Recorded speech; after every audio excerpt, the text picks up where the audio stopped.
speakers. I'll go ahead and talk as loud as I can just because I want to make sure that everyone hears my story tonight, just because I've been with leaders in training for a very long time, and I see a lot of familiar faces from when I first started here.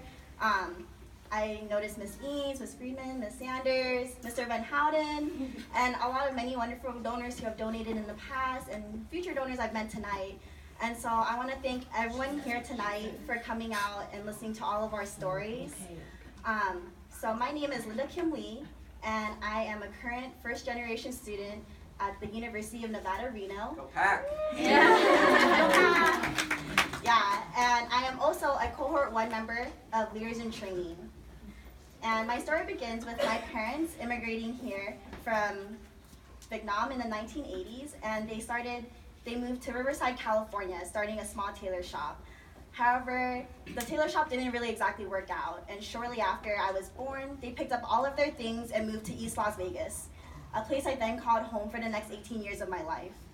And I guess I never knew how much it was going to mean to me and what a community is going to be and what I was going to do for the community once I graduated college. I went to go from elementary school to Harney Middle School to then East Career and Technical Academy, the closest magnet school in my area. And for me, growing up in East Las Vegas, I never understood what it meant to grow up in a low-income area or what it meant to not have enough resources. And these things didn't really occur to me. Sorry, I'm really nervous. Doing a great job.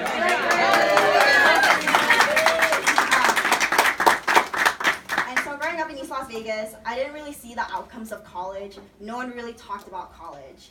At least in elementary school, you just go to school and you're like, I'm there to have a good time. And so college wasn't something that teachers talked about.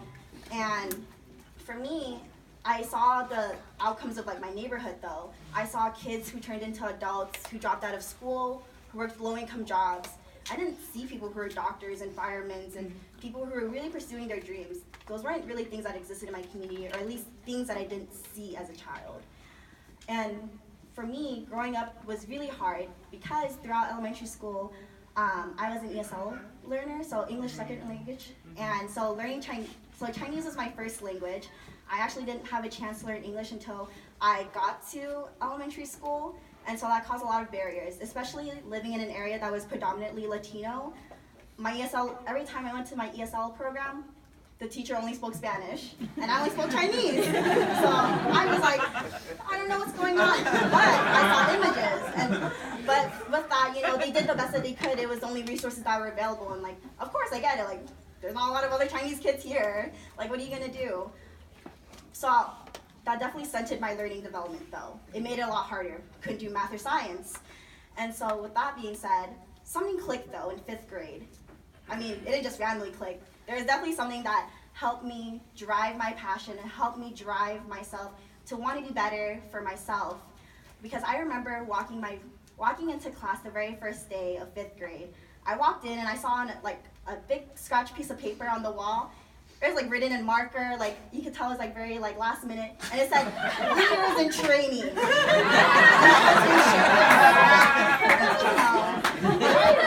And then I saw this little lady who was wearing a suit in the class, and all I could think was oh my god, you do not see people wear suits to school. So I was I guess this lady's cool. And so I never thought that seeing those words, leaders in training, every single day of my life, or at least for 5th grade, I never thought that our lives would be so intertwined with that teacher, that classroom theme, and for the rest of my life to right now. I went into our class every day feeling inspired because for the first time in my life, I guess I had someone in my life to tell me that I could be anything that I wanted to be. And if you haven't figured it out yet, it was Erica. I also have only called her Miss Mosca, but she told me I could call her Erica when I graduated. So this is my time. But yeah, Miss Mosca was an incredible influence in my life, and she made me feel like I really could be what I wanted to be. And she played this song, this really old-fashioned song called, it was by Nas, called I Can.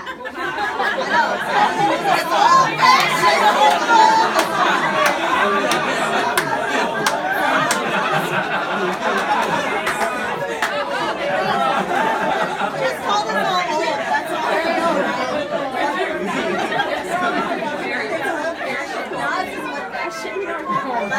I'm sure you guys all know the song. If you haven't, you need to hear it. It was a great song. She played this every morning we came into class, and I like would listen to it. And I didn't see the impact of the words until I finally into the very end of the class when I was done in 5th grade. That I was like, I really can. I can do anything that I wanted to do, and I can be. But it wasn't just the song that helped. It was the teacher and the environment and the people telling me that I could. It was the high standards that they put for myself and the ones that I implemented within my own mindset. From then, I graduated. I didn't graduate. I went on to middle school, and throughout middle school, I went on to high school. And sometime in high school, I went to East Korea Technical Academy. But even at that point, I felt like my teachers weren't challenging me enough. They didn't really have the highest of standards. And at that time, Miss Mosca also reached out to me again. And this was the time she was like, oh, you want to join my program? And I was like, what program? She was like, Leaders in Training. And then I was like, Leaders in Training? I was like, that was our 5th grade theme. What do you mean you made a nonprofit? What does that mean? And she's like, well, I want to empower students. I want to help students in East Las Vegas. And I was like, okay, that's cool. And I had no idea what I was going to get myself into, and I didn't know what a big difference I was going to make in the community and for the program for other first-generation students like myself. And the program itself was, going back to 5th grade, the environment, Miss Mosca, and everything, the theme, it was a catalyst. It was a catalyst to helping me become passionate and put a drive in me to want to be better for myself. And joining Leaders in Training was a stepping stone to getting to and through college, because the transition from high school and college is not an easy one, and even the application process is not something that everyone can do, and especially for someone who's a first-generation student like myself, my parents have no idea what I had to go through. I mean, I'm sure you can tell them, but they won't ever really understand. But that's the best part, is that you live it so that you can help other students like yourself do the same thing and be where you are. And so with the program, I definitely found myself struggling, because I found myself not knowing where I wanted to go or what I wanted to be. And applying for college, I was I didn't even know where to start. Personal statements, what was that? What are UC schools in Ivy League? And I remember talking to my high school counselor, and all she could tell, I remember telling her yeah, I would love to go to a UC school one day. And I guess I never felt so disappointed, because she told me, she's like, are you sure? It's really expensive. And I was like, all she could have said was there are grants and scholarships, there are so many things you can do to get to that point.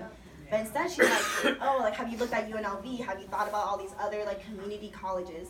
And not to put down UNLV or anything, or any community college, but it's the fact that she didn't even put these other options out there for me.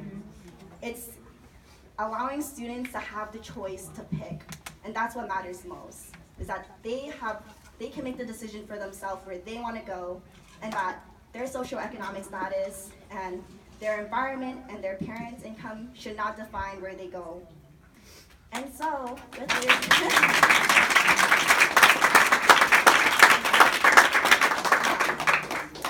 Leaders in Training not only taught me how to get to college, but it taught me about educational inequity, which was something that I never really, understood about, and something I didn't realize existed in my own community. I didn't realize that I didn't get fancy ACT prep courses like every other student in maybe New York or another school. I didn't have I didn't have college counselors who were telling me aim for Harvard, aim for UC schools. I didn't have college counselors who told me about all these amazing scholarships that I could get because of my ethnic background, or things that were possible.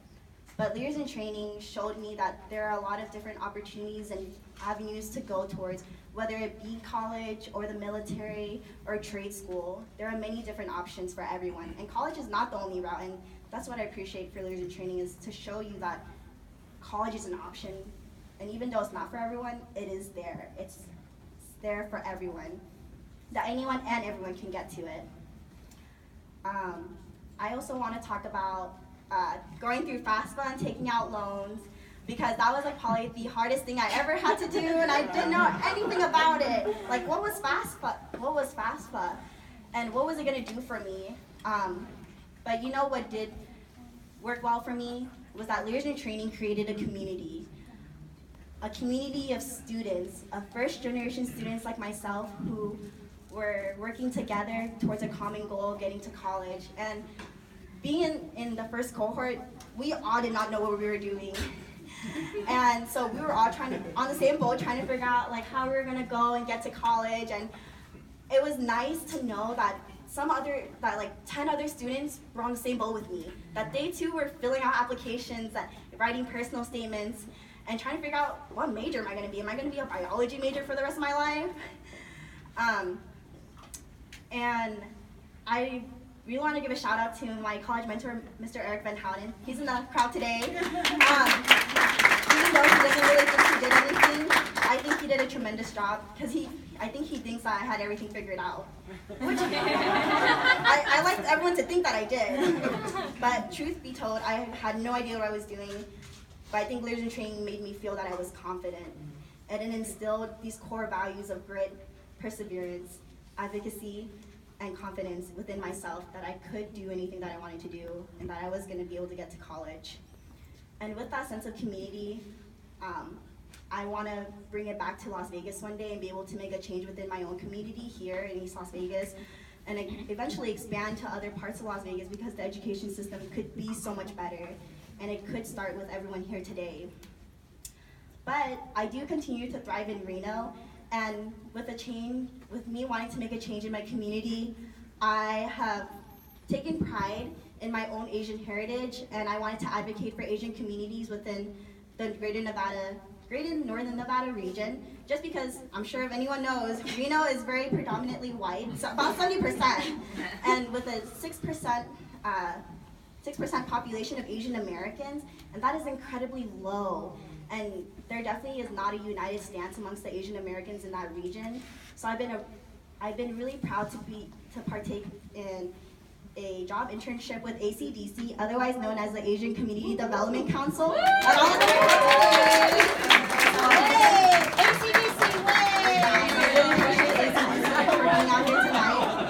ACDC is another nonprofit organization dedicated to educating, connecting, and empowering Asian Americans, Pacific Islanders, and other ethnic communities in the greater Nevada region. And so through the program, I've been able to plan and organize local events to help unite Asian Americans and other ethnic groups in the community through local citizenship events and healthcare fairs. And I guess I've been grateful to be able to start the program ground up in Reno because we don't really have a foundation there. So I hope that we would be able to lay that foundation and truly build from the bottom up and help build that united stance with everyone and scale these events to become even larger. I guess my whole end message to all of this is that if you really want to make a change in your community, change starts with you and all the decisions that you make here tonight and so forth on. And I know that without Leaders in Training, I wouldn't be where I am now making all of the amazing decisions I have made. And I want to thank everyone for coming out here tonight. I hope that you guys do donate for all of the future donors because I think you guys are making future leaders of tomorrow, and every day I'm still learning to be a leader for everyone in my community so that people who look like me, speak like me, and come from the same background as me know that they can have a future going to college or anything that they want to be. Okay, thank you so much.